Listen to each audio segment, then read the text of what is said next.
everybody talks about, fasting for 18 hours, 20 hours. I'm like, no, I want you to have 30, 40 grams of protein first thing in the morning. It's going to help cortisol. It's going to help insulin sensitivity. And then, working out 2 to 3 days a week with resistance training, not necessarily cardio, implementing that, and, 45 minutes, 3 days a week. And then making sure your meal timing's right. So meal timing is huge, especially when it comes to your insulin sensitivity and stuff like that. And then, after the resistance training's in place, making sure that you're supplementing your protein post-meal in that 30, 60-minute window, which is the most important window. That's when your GLUT4 is most active. And make sure you cause a small insulin spike, feeding the muscles with the protein, and then having your sleep cycle in place. That's the lifestyle that I'm going after. You're listening to the Lifestyle Medicine Podcast with Dr. Ivan Rusilko, brought to you by Access Lab, where we explore new perspectives at the forefront of personalized healthcare. How's it going? My name is Dr. Ivan Rusilko, and welcome to the Lifestyle Medicine Podcast, powered by Access Medical Labs. If your doctor's not checking labs, he's not a doctor. Today, we have a very, very, very cool guest. His name is Travis Woodlake. He's a nurse practitioner, and he's got a book out right now that I absolutely love the title. You're Not Broken, You're Unbalanced. And we're going to dive right into that one. So Travis does a lot of really cool things in life. One of his big things is that he focuses on basically found the foundation of who you are and build into very unique lifestyle protocols, whether it's for better sleep, better energy, better body composition, pretty much everything that makes you, which is one of the most important things we're going to see today. And again, his focus is on not just building health capacity, and it's not just, getting you healthier and not managing symptoms. It's making you feel right through the right way possible. So Travis, thank you so much for being here. It's an honor to have you. Where did you get the name for that book? I'm jealous. Well, first of all, Doctor, thank you for having me on here. I was very pumped when you sent me the invite. So thank you very much. It's my pleasure, man. Thank you for taking the time. Well, the title came from conversations that I have with my patients every day. So, one of the most common questions I have, especially from females that come to the clinic, is, am I broken? And my answer is always, no, you're not broken. You're unbalanced, and we're going to fix that. So Love that. That is just literally an opening conversation that I have probably 15 times a day. No, that's great. So when you say you're unbalanced, what would you say that the top three things that you find unbalanced in the majority of your populations are? I know different ages, different sexes, different, all that kind of stuff will factor in, but as a whole, what are the top three most imbalanced things you find in your practice? So labs, for one, is you're always unbalanced, but lifestyle measures. I mean, it's the lifestyle that we live now. We could go through several different lifestyle measures that I'm going to, pick apart and point to where they're unbalanced as far as, their rhythm, their sleep, or something like that, is getting their lifestyle back into an order that is going to put everything else in balance. Oh, I love that. I love that. So when we again, let's go back to labs, because again, I'm a lab hound. You know what I mean? That's my favorite thing in the world. Naturally. Exactly. I mean, and again, everybody sits there and they always think about, oh, these peptides are going to cost me so much money and this, that, and the other. I think the most important thing you should be spending money on is the precision aspect of what your labs tell you. I mean, you can sit there and put every peptide in the world into your system, but if you even tested yourself for heavy metals, for nutrient deficiencies, for chronic infections you don't even know you had, hormone imbalances, you're kind of just pissing in the wind. You know what I mean? So the most important part of what I think being a regenerative, wellness, anti-aging, whatever you want to call the flavor of medicine that's so popular right now, I think labs are the most foundationally important thing that us as healthcare practitioners, wellness-based, not traditional, should be focusing on. So when it comes to your actual testing, what are the top 6 things you usually look for in your patient demographic? So I do a full hormone panel on them, and that's going to be, sex hormones, thyroid hormones, full in-depth panels on them. And then I go into the vitamin deficiencies, because that's where a lot of your signaling problems will land, is within the vitamin deficiencies. And then focusing on the gut, because if the gut's not absorbing right, then nothing's going to land right. So that's going to be my main focus. But I mean, it is, it's a page this long of labs that I look at, and there's I can't tell you how many times that somebody's coming in from traditional medicine, they brought in the lab, say, hey, I already have my labs done. I don't need labs. I said, let me take a look at them. And I'm like, well, this is just a portion of what I actually need to look at. Drop in an ocean, So, right? yeah, No, I always love hearing that. Well, can I just bring my own blood work? And it's just like, you can, and then I'm going to have a little, a small little laugh about it, and then we're going to have to redraw more labs. right. So it's a situation. I love how you brought up gut health testing. That's one of the things I think people don't understand. Your gut is it's your first brain. Everybody says there's a two brain system in your body. And, we forget if the whole evolutionary aspect is true to form, we started out with nothing but a mouth and an anus. You know what I mean? Like, and so Yep. that was our true brain at the time. And then we evolved the whole neurologic system after that. So the whole theory that your first brain is actually in your gut is extremely important, because what else is there? Your immune system. And I always tell my patients, the most expensive system to run in your body is your neurologic, followed by your immune system. So when you have gut dysbiosis, you have candida issues, you have a leaky gut, food sensitivities, whatever it could be, you're wearing out your biological bank in the middle of you. You know what I mean? All this Absolutely. stuff is just getting wasted. And that's why you start to run down. You start to see hormones just start to tank. You start to see neurodegenerative issues. You start to see issues when it comes to your immune system going haywire. So when it comes to the gut, when you find something off, what is your kind of go-to to actually help people treat their guts? So I have actually a gut reset protocol that I do, and I use a formula that I have in my clinic. It's called GI Complete. Then I'll use an IgG to help bind to the bad bacteria, get that out. One of my favorite things to use is silver, colloidal silver. Love colloidal.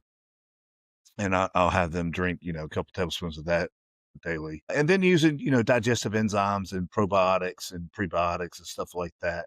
But it's a stage process. And, going back to the immune system that's just huge on the whole thing. And I love it when somebody comes in and says, well, I've got this autoimmune disease that you're not gonna be able to work around. They've been trying to do it for years. I'm like, you give me 6 weeks and I guarantee we're gonna have a different conversation about it.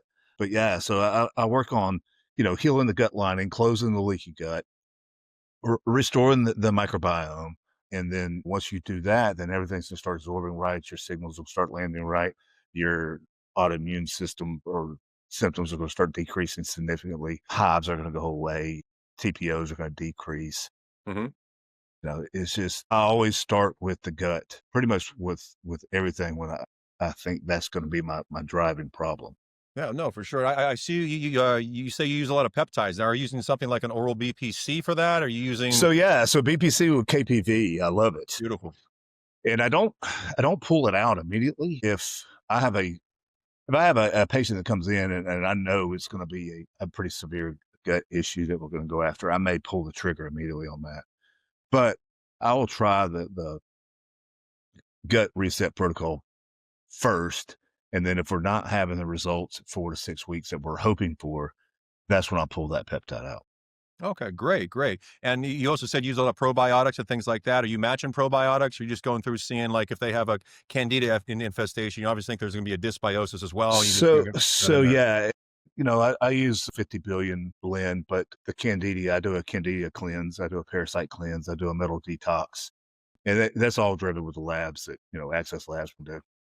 No, for sure. And again, I always find a good lab partner, Access, is definitely key. I've run through a lot of different labs, and again, it's turnaround time. It's not testing certain things. It's giving me answers to different questions. But I've been very, very fortunate to actually find the correct one, and that's why I'm here today.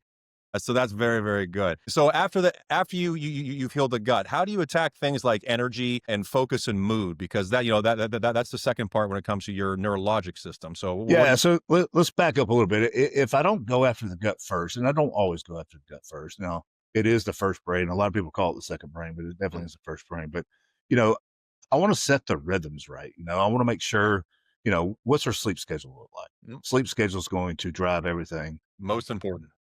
Yeah, but if their gut's bad and it's on fire, I'll go after their sleep rhythm. How many hours a day are they sleeping? Are they having a consistent sleep time? Are they having a consistent wake time?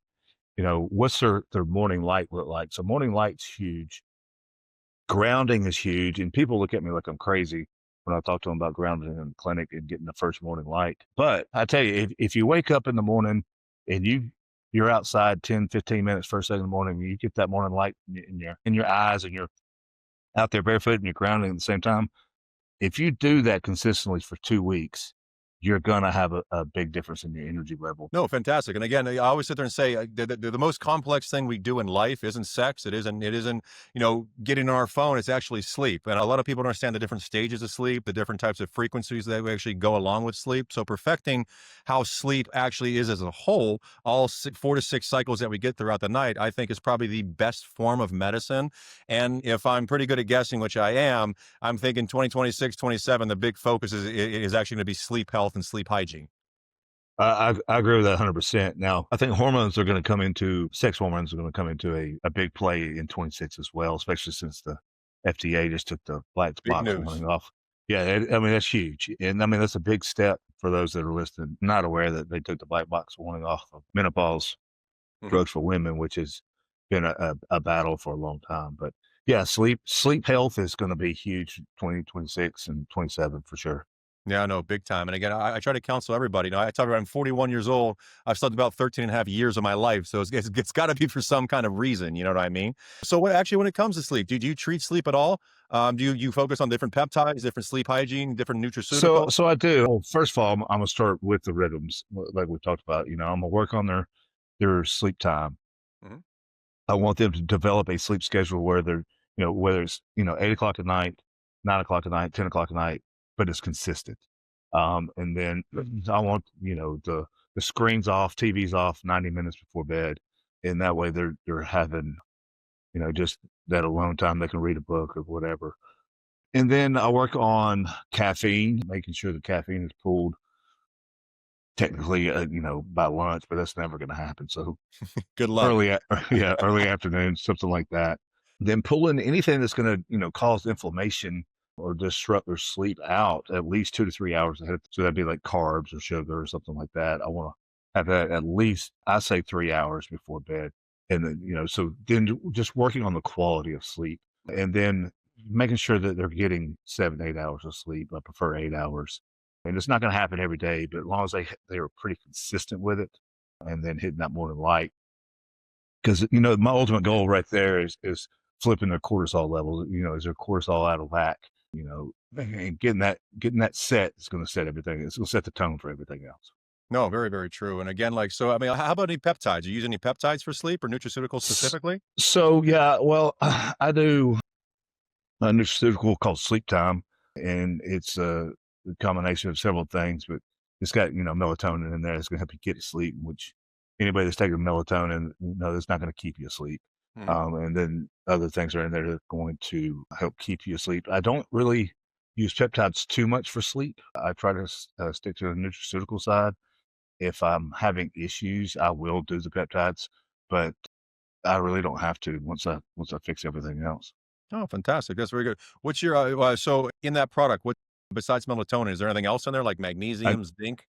so yes, actually all that, and I knew you were going to ask me that. I should have pulled it up, but it's called it's called Sleep Time. I have it in the book, and that's another thing in the book. In the back of the book, I have graphs and charts that have, you know, what nutraceutical to take at what time and what for what reason. Okay, fantastic. No, I love that. I love that. And what would you say would be a healthy, I guess, time schedule for somebody to come in who sees you day one? Are we talking before you start to see results, 3 weeks, 2 weeks, a day, 6 weeks? What's your kind of goal when a patient comes in? They're going to say, let's aim for this. That's conservative yet very, very effective. So let's take patient.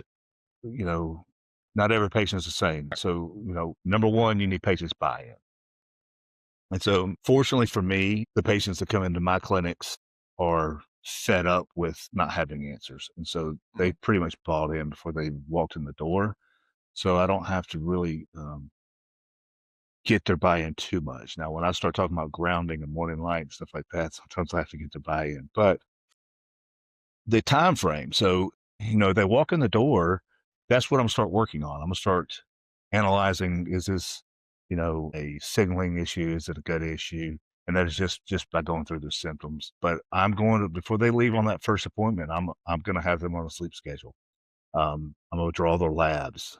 And by the time they come back and see me to go over their labs, if they bought in and they've adjusted their sleep schedule, they've started doing their workouts, they're already having results. And that's before I even pinpoint the lab issues. They're not going to be drastic results, but then once they come back in, we're going to go after the labs that are wrong or, not optimized.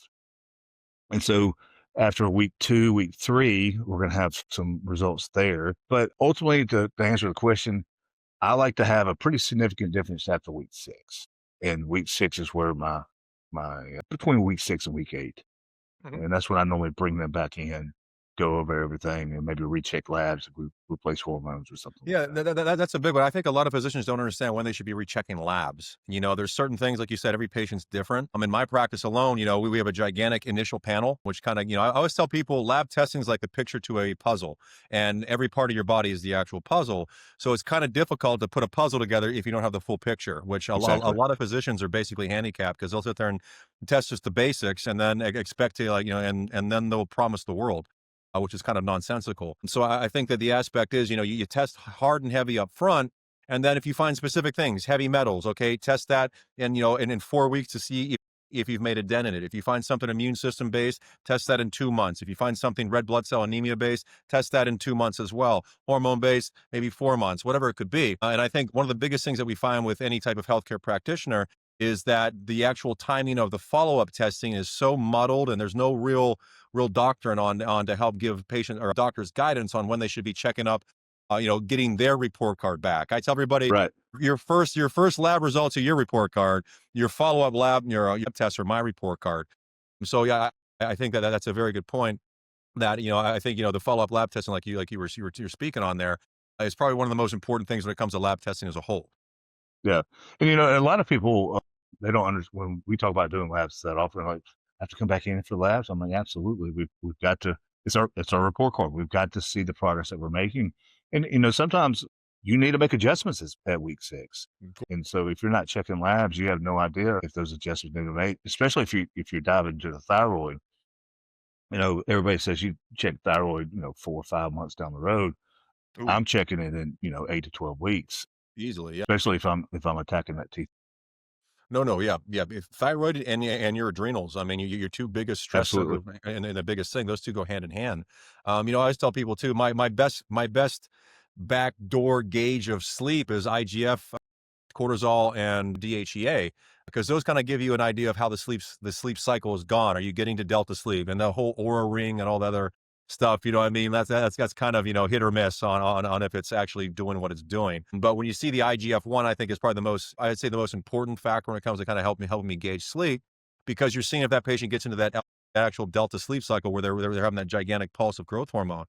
We all know the first cycle of your overall night, the first 4 hours, the delta sleep is much more prevalent, and that kind of trails off, and your REM picks up at the last 4 hours. And so I think it's always unique to sit there and see how the lab testing can kind of really give you an idea of where the patient's actually going lifestyle wise. So when it comes to Yeah. lifestyle modalities and lifestyle medicine, what are kind of your go-tos when it comes to fitness, diet, sleep, sex, and overall stress reduction?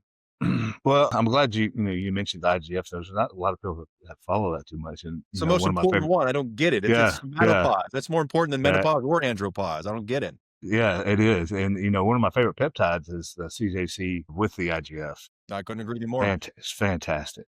And, I love it. But far as lifestyle, so, 8 hours sleep, I want you to have, 30, 40 grams of protein first thing in the morning. Everybody talks about, fasting for 18 hours, 20 hours. I'm like, no, I want you to have 30, 40 grams of protein first thing in the morning. It's gonna help cortisol. It's gonna help insulin sensitivity. And then, working out 2 to 3 days a week with resistance training, not necessarily cardio. Implementing that and 45 minutes, 3 days a week, and then making sure your meal timing's right. So meal timing is huge, especially when it comes to your insulin sensitivity and stuff like that. Um, And then, after the resistance training's in place, making sure that you're supplementing your protein post-meal in that 30, 60-minute window, which is the most important window. That's when your GLUT4 is most active, and make sure you cause a, small insulin spike, feeding the muscles with the protein, and then having, your sleep cycle in place. that's the lifestyle that I'm going after. It's the best medicine. You know what I mean? I think I'm glad you picked up on that one because a lot of people don't understand how to actually supplement protein around exercise. And again, back in the day, I had won Mr. USA. I did the bodybuilding for I don't know how long, and that was probably the most important part of my actual journey. The exercise was maybe 10% of it.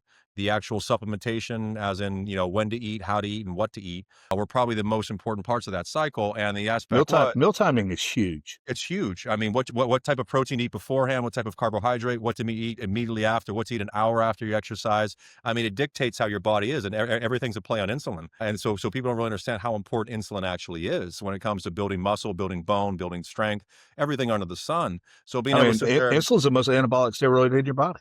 it is. And again, again, when you couple with what IGF-1, insulin-like growth factor, I mean, you get That's right. a double whammy there. You know what I mean? Yeah. But when you start to like boil down the basics of it, I think a lot of physicians, a lot of healthcare practitioners, and a lot of health gurus these days don't really look at the basics of what nutrition is. The amount of counseling, the amount of teaching, the amount of consulting that I do when it comes to like learn what anemia is and how to fix it, learn what protein is, what's the thermic effect of food, what's the thermic effect of exercise, and you have all these doctors looking at you being like, I don't even know there's a thermic effect of food. You know what I Yeah. mean? Like that's 15% of your metabolism. So it's a situation where I think like healthcare practitioners have kind of, they were, I mean, again, with the influx of traditional practitioners that came over. And then you sit there and see now there's so many people gravitating towards this field that just want to get into it because it's profitable and it's the buzzword and everybody on Instagram's talking about it. But Yeah. they've lost the ideology of understanding what the basics of nutrition is, what the basics of sleep are, and what the basics of even hydration. What are your hydration protocols for your patients? So a gallon a day is minimum for me. Minimum. There you go. Yeah. So and people look at me like I'm crazy, but I mean, every cell in your body requires water, and you dehydrate your cells, you're shooting yourself in the foot. Nothing's going to work right. So unless they, have, a kidney issue or something like that. But a lot of times, your creatinine levels up, BUN's up. I mean, that's a hydration issue. And so you just think you're drinking enough, but you're not drinking enough. So, I really encourage my patients that I struggle with getting them to fully buy into that gallon jug of water. I want Yep. that done by bedtime. Good done. Now, if you're super active, I'm going for a gallon and a half to 2 gallons, but gallons minimum for me. No, yeah, for sure. And again, like a lot of people don't really understand that. I was trying to bring up the whole analogy that if you take a look at a fish tank and you never put that filter in with the fresh water, it turns into that green gooey collaboration of just bacteria and And the aspect is the more water you put into it, the cleaner it gets, the more it filters out, the more oxygen you actually produce for the system. Exactly. Therefore, you have a much more smoothly running ecosystem. Because again, we are just a gigantic machine-based ecosystem. So you definitely have to hydrate it. And then it comes to the actual types of water. Reverse osmosis, mineral water, purified water, upside down water, inside out water. I mean, there's so many different aspects that kind of, just sit there and people get confused with. And then you're going out and buying bottled water that's just basically tap water that's just marketed well. So Right. the whole hydration industry is also just a crazy, crazy marketing play. But I think, I think physicians should at first, be nutritionists and sleep specialists before they're anything else. And it sounds like that's one thing that you're focusing on. Yeah, I mean, that I really stress that. And, there's a lot of physicians out there, practitioners out there that, have no idea, what nutrition truly is and how to fuel the body appropriately with it. And, one of the things that frustrates me the most is patient comes in and says, well, I was told to eat 1,200 calories a day. That's what I'm doing. I'm like, yeah, but what do those 1,200 calories look like and when are you eating them? Exactly. I mean, it's just key. And, No, it's true. It's true. Again, everybody now wants to do this intermittent fasting. It's just like, yeah, okay, I'm not against it, but I'm not for it the way you're doing it. You know what I mean? Like you're doing right. And, it in a back way. no, you mentioned, with the fast, my favorite fast is a 12-hour fast daily. That's how your body's going Yeah. to, it's going to burn everything that you actually fuel it with. You go into an 18-hour fast a day or a 20-hour fast a day, it's going to start storing stuff because it doesn't know when it's going to get fed again. So when I tell my patients that the easiest thing to do is 12-hour fast, and that's, stop time and start time. So your last meal's at 6 p.m., you're eating at 6 a.m. Last meal's at 9 p.m., you're eating at 9 a.m. And of course, the right No, for sure. I think one of the most important things that we do here, I've developed a little product as well. It's called Dr. Amino. And what we do is if you sit there, and again, personally, I'll sit there and I usually do about a 12-hour fast, but it's not a total fast. I'm always having my amino acids throughout it. And it's kind of unique. Before bed, it helps me build the muscle. It helps me get into a deeper sleep. In the morning when I'm doing a fasted cardio, it's not really a fasted cardio because we all know breakfast is breaking fast, which I don't think Right. people put that together. You know what I mean? And, it's a whole ketogenesis type play. We're breaking muscle, we're breaking fat to create the ketone body for the brain. So when you wake up, you don't want to risk all that hard-earned muscle you've been trying to build. Throw some essential amino acids, make sure you get your leucine in there, and all of a sudden now you're burning straight fat and sparing your muscle. So you're still doing the fast theoretically, and you're actually able to still get that burning everything going. So it's just those little things that that can really change a patient's mentality, physicality, and emotionality when it comes to how they eat and how they actually properly take in nutrition, that I think can change an entire program. Oh, absolutely. And thank you for saying essential amino acids, because there's so many people out there that bought into the hype of the BCAAs or branched chain amino No, acids. no, And I'm no, like, you need the no, essential, man. It's all about yeah, the you need essential. you need the essentials. That's where the benefits are going to come into No, play. for sure, for sure. So I'll tell you what, it's been great. Now I have two questions I ask all of my guests, okay? And I want you to shoot from the hip here, okay? So Right. number one, anybody who's a healthcare practitioner who's looking to get into this industry or is already in this industry, which is the wellness regenerative functional medicine industry, what is the best piece of advice as an established practitioner that you can give to them that's going to help them kind of make the best move only for them business-wise, but also for the patients they start to see? I'm gonna plug my book here. Good, Get do my it. I love it. get get get my book and read it. So I wrote this book for practitioners that are, starting to get into this space that don't really have the background behind them, that still have a lot of questions out there. I also wrote it for the patients out there to get really educated. But for the practitioner that's getting into this space, you can't learn enough. Listen to every podcast you can listen to, read every book you can read.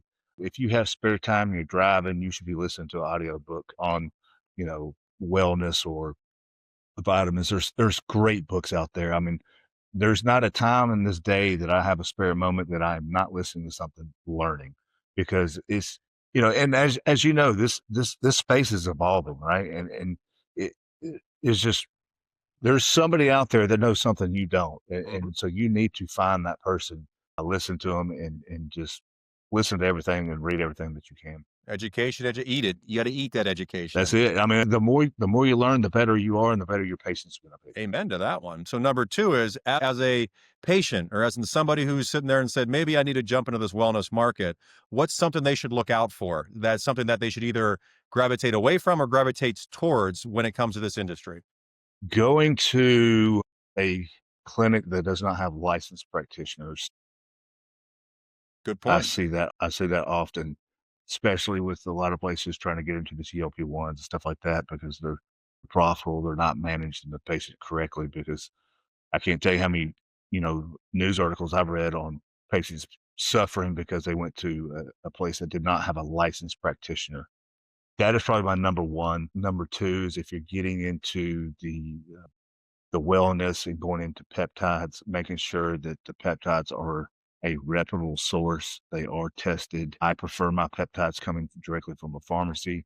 Now, I do use some research grade, but I do deep dives into who I get those from. Okay, well, good, man. Well, hey, I appreciate two great answers. Really, really fun talking to you, man. And again, the book, I love the name. Make sure you've copyrighted. If not, I might steal it. But again, Well, guys, look, one of the things that we never really had time to mention it, but I have several clinics that buy my book directly from me and actually sell it in their clinic oh, great. or give it away to the patients in the clinic. So I don't know if there's a way to put that in the show notes or something like that. But Heck yeah, that no, is we'll that is make sure possible. we include it in all of our media for this podcast. And again, Lifestyle Medicine Podcast, powered by Access Medical. My name's Dr. Ivan Rasco, your host. And sir, it's been an absolute pleasure having you on here. You can check this out on Likewise. Spotify. It'll be on YouTube. It'll be on anywhere podcasts or features. If you want to get a hold of us, email, text, send us a carrier pigeon. We are there to rock and roll. So thank you so much, my man. And again, it was great having you on. Hey, thank you very much for having me. It was a blessing. See you guys. Thanks for joining us today on the Lifestyle Medicine Podcast. At Access Labs, every innovation we pursue is driven by one bold purpose: making personalized medicine more practical and accessible for patients and providers.